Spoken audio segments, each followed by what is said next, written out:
Since I made a habit of talking about underrated shows, and these vids paid a couple bills, let's spend a block on another show that nobody on this site talks about. OK K.O. Let's Be Heroes. In an attempt to hide from these fucking Clarence videos.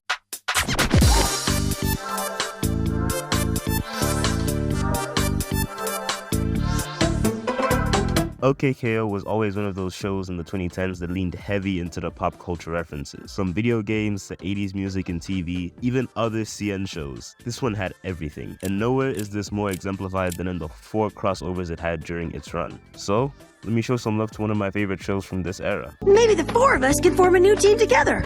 How about... OK, Ben, let's go Universe!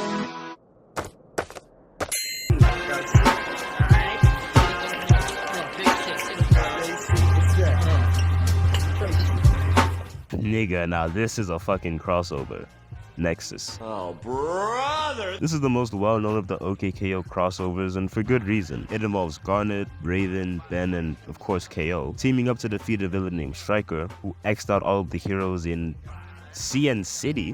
Am I reading this correctly? This one is heavy on the nostalgia bait. It has so many references to different characters, shows, eras, and just things about Cartoon Network that 15-year-olds on Twitter pretend like they knew about. The characterization of these 4 is kept very true to their original styles. Raven with the dry humor. Still smarter than Beast Boy. Ben just being an egotistical 10-year-old. We were incredible. Yeah, we did alright together. Very much. Ooh, I meant all the dudes in my Omnitrix. But you guys are okay too, I guess. And Garnet being a natural leader and the best part of anything she's in. OK K.O. Let's be heroes. It seems like a really random selection of characters to me though. There isn't really anything their shows had in common except that they were all heroes. Honestly, I could turn that into a testament about how very few CN shows were the same, but I would have liked it if there were more commonalities between the characters, because I think it would have helped their chemistry. My main issue really comes down to how underbaked this special is. It's only 11 minutes, so they really didn't have time to flesh out any of the arcs and such, which unfortunately means stuff like the villain's motivations, the emotional journey the characters go through, and the ending all feel really lacking. I do empathize because this should have been a half-hour special easy, but on the other hand, I also kinda have to blame the writers for wasting time on jokes like this. And now to start my incredibly long, uninterruptible power-up sequence. The main problem these characters face is not being able to use their powers, because Striker used this thing to erase them. Everyone, except for K.O., because he never got his powers removed. This could have been a great chance to show K.O. having to work in a different team and pull out a Braun-like performance, or to just see him level up his powers, because yes, this episode is canon, but nah, they don't do any of that. There's this one scene that attempts to do it, but it just comes off as kinda confusing to me. I think this special had the potential to be truly great and a classic if it just had more time. The one thing saving it for me though is the sheer amount of small references to different CN stuff. OK K.O. has always been a show that does this, and they pull out all the stops. They even mentioned the Moxie show, which was the first ever CN original, which I made a video about that nobody fucking watched. I feel like the older audiences really fuck with this one just because of this. When CN crossovers get mentioned, I rarely see this one up in that conversation, which really sucks. But on the other hand, like, I kinda get it, it wasn't anything special. Still, I would watch the episode in passing to enjoy all the love the show clearly has for the network that it was on, and I think that was its main appeal to begin with. It was cool, but I think it missed out on its full potential. Infighting? This is why all the original Planeteers left to get real jobs. We are doomed.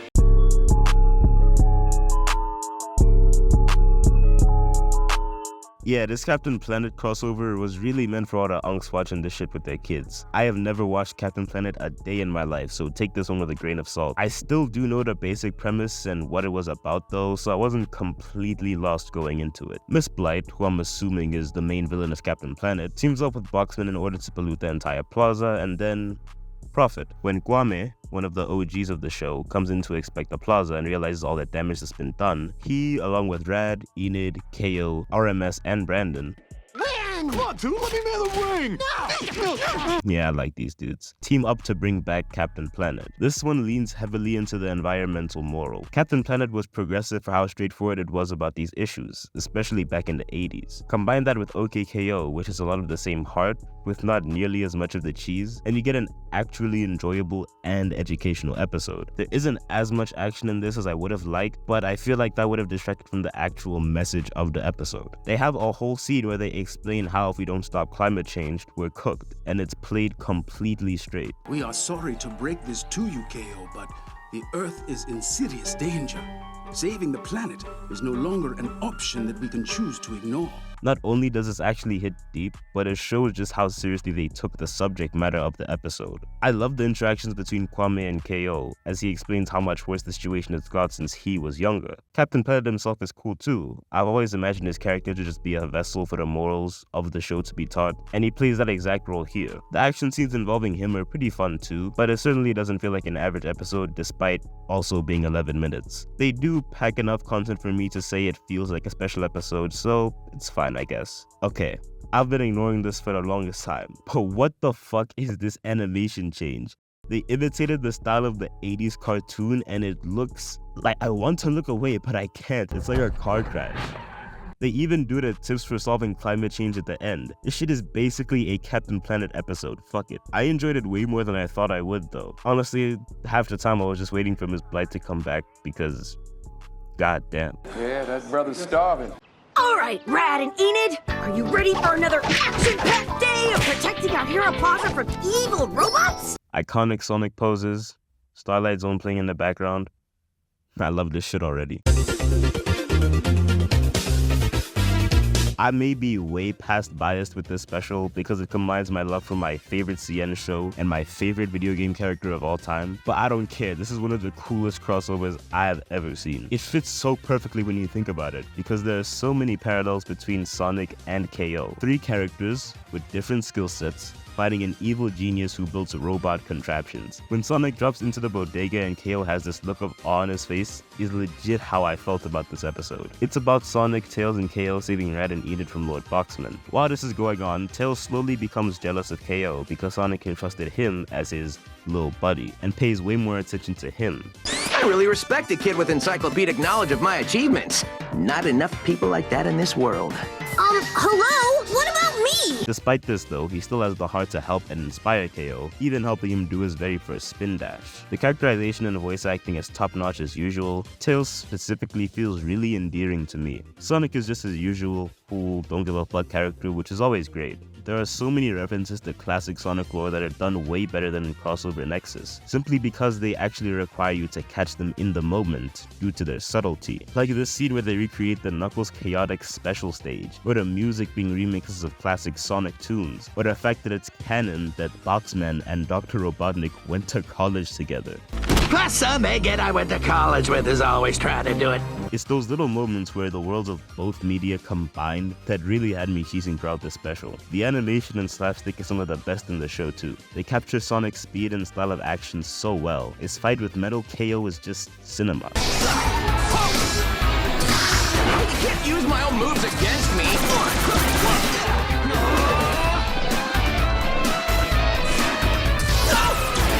I do wish this one was a half hour as well so we could get to see more of the characters, but they did jam-pack a lot of content in the time they had, which is something the other two didn't do quite so well. I can sense the love that the showrunners had for Sonic, and Ian Jones-Quartey, the creator of the show, has always cited his Sonic as one of the main inspirations, so it makes perfect sense. And it just happens to be fantastically enjoyable as well. I'm feeling a come in 10 on this record. Yeah! We love you, Enid! No matter what! Nah, nigga, I know damn well these animators knew what they were doing. Starving. Yes, sir, brother.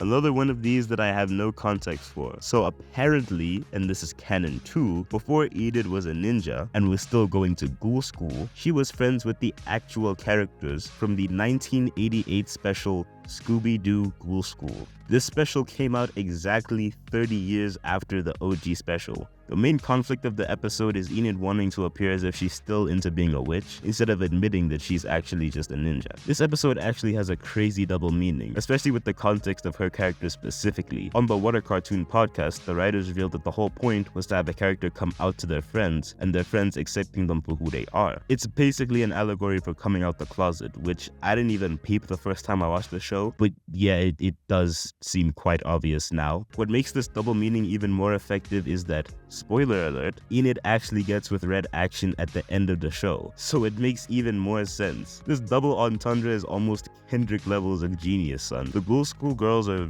really cool too. They're all really unique in design and personality. They don't look too happy, Enid. You can stop now. And the way they just accept Enid at the end is a sweet moment, I'll give them that. There's still some crazy moments on the animated part as well, cause nigga, I don't got next on this. I'm not trying to have my audience, like, know what kind of man I am. The lighting and visuals in this episode go crazy too. There's something about the night episodes in this show that give me such a cozy feeling. This show just looks beautiful in general, which only amps up the action moments. This is a great episode, probably a great crossover for someone who watched the OG Scooby-Doo special. Enid's mom is bad, that's all I have to say.